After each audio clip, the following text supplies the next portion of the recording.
Did you know that thousands and thousands of people die each year waiting for a life-saving organ transplant? According to the United Network for Organ Sharing, it states on its website, unos.org, updated 2015, that 120,000 people are waiting for an organ donation.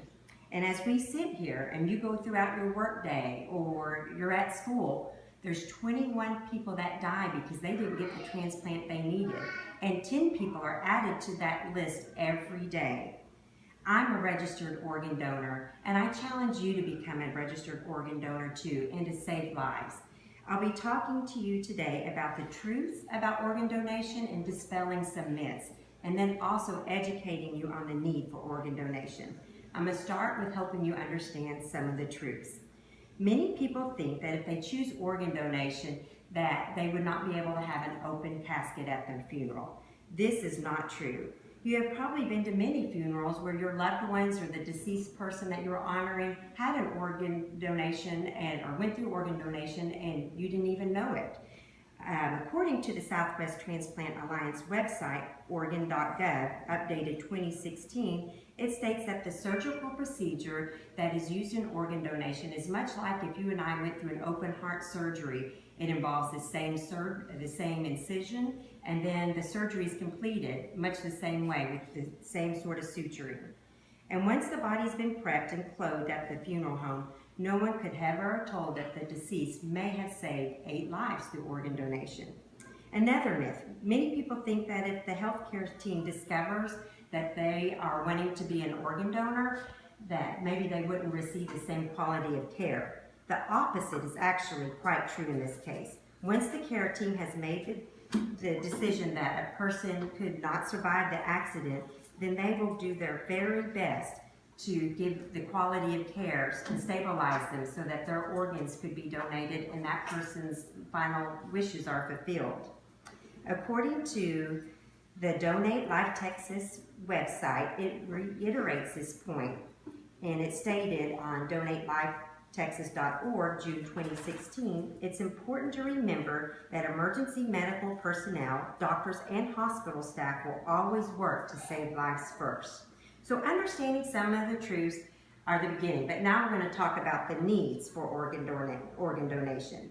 The demand for organ donation far outweighs the organs available. Many of you have heard of Jerry World and been there yourselves and you've seen how big it is.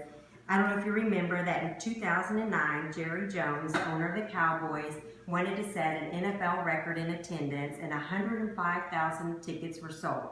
Imagine that number. And then imagine 15,000 more people waiting outside to get in. That's how many people are waiting to receive a life-saving organ transplant. Another point about the medical need, only a small sample of deaths even qualify for an organ transplant. That's just like 2 to 3%. According to the U.S. Department of Health and Human Services website, organ.gov, updated March of 2016, only 3 in 1,000 people die in a way that allows for organ donation. So what that means is that organ donors must have had a neural injury, be on a ventilator, or be non-surviving to be considered a potential donor for organ donation. So despite these low numbers, I'd like to close with a story about a 13-year-old girl named Taylor, and with the impact that she has had, a positive impact on these low numbers and also on 6 lives.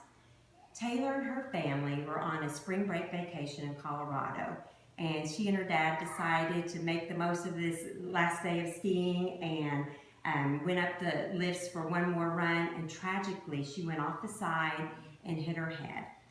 Maybe y'all have heard this story before.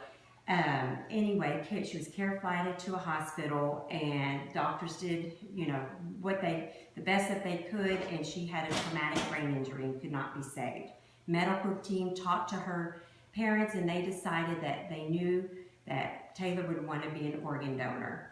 And I encourage you to go to this website. This story is taken off of the Taylor's Gift website at taylor.org, and it was updated 2016. But if you watch the story, you can see her mom go and listen to Taylor's heart inside the chest of the life that she saved.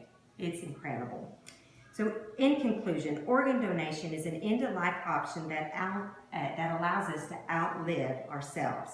By understanding these truths and dispelling the myths and educating you on the need, you can have an impact on these 120,000 lives that are needing to have an organ transplant.